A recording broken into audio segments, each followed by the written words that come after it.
This story is about a little boy who had a profound and lasting effect on my life. His family lived across the street and 3 houses down from our house. Now, the first time I saw him, he was in my front yard with my 6-year-old son, Rob. I had just come from work, and when I saw him there in the yard, I was very upset. Rather than say anything to my son, I stormed into the house and asked my wife, "What's that kid doing in our yard?" My wife said, "He's playing with Rob. They like playing with each other, so what does it hurt?" Well, I didn't argue, but what went through my mind was, what will our friends and my relatives think? After a minute, I said, "Okay, he can play in the yard with Rob, but I don't want him in this house, and that's final."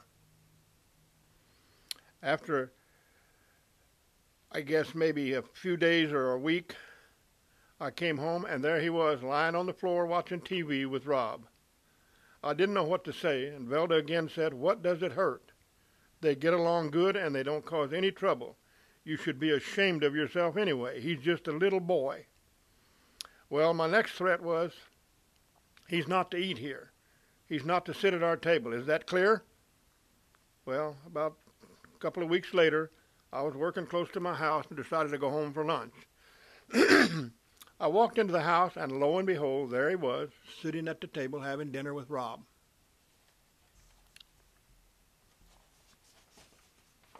I flipped.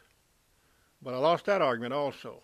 And again I was shamed by Velda for feeling that way about a little boy. And sure enough, some days later, I was informed by my wife that he was coming home to spend the night with Rob. What could I do?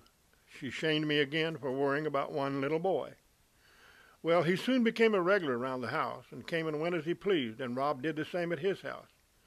I began to accept the fact and reconciled with myself that he was just a little boy. Nothing else. His father was a minister and a doctor. I don't remember just when, but they started taking Rob to church with them almost every Sunday. They treated him like one of the family. And some weeks or a month or so later, on a Saturday, I had to go to Lucky Market for something. Rob asked if he and his friend could go along and ride in the back of the pickup. Well, I said yes, but they had to ask his parents, who said okay. So I said, "You guys sit down and no messing around." And when we got to the store, I was doing my shopping when Rob, who was 2 aisles over, yelled, "Dad, can I have a candy bar?" I said yes. And then there came this other little voice, just as loud, "Dad, can I have one too?" I jerked my head around to see if anyone saw or heard him. I felt real flush and emotional, like you feel irritated and excited at the same time. Then all of a sudden I had this strange feeling. I can't explain it, but it felt good, and I no longer cared if anyone saw or heard that boy call me Dad. I stuck my head up high and said, "Yes, you can have one too." I think I would have been upset if anyone had said anything. After that day, I never again thought of that little boy as a black boy. He was just a good little boy who was a friend of my son and the rest of my family. Now, at that time, I was 47 years old, and on that day, I changed from a hard bigot to a tolerant, compassionate man who opened his heart and his mind to a little boy. To this day, he still calls me Dad and Velda Mom. He is surely our adopted son, and we love him a lot, and I know he loves us. He and Rob are lifelong friends, and when Rob got married, he came all the way from San Jose to Orosi to be Rob's best man. Well, some years later, probably about 10 or 11, a day after our daughter Diana passed away, some of the family were at the house, and Ed and me and some of the kids were standing in the driveway when a van drove by and stopped about 4 houses down. A young man got out and was looking around as if he was lost. It was near dusk, and we couldn't tell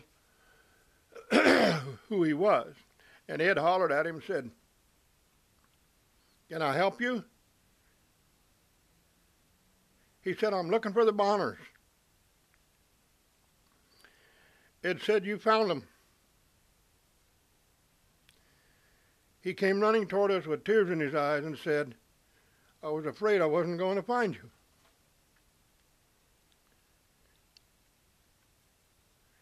He stayed the night, told us that something had told him to come to us.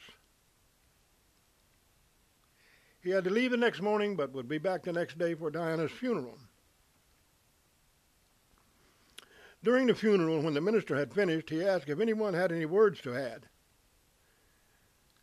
Hal stood up and said, I would like to say a few words. My name is Hal Hyatt, and I'm Diane's little brother. I spent a good part of my life with the Bonners, and I remember Diana was always good to me, and she taught me a lot.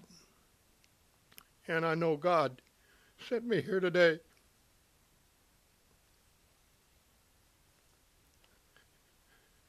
That's all I have to say. The minister followed with, that says it all.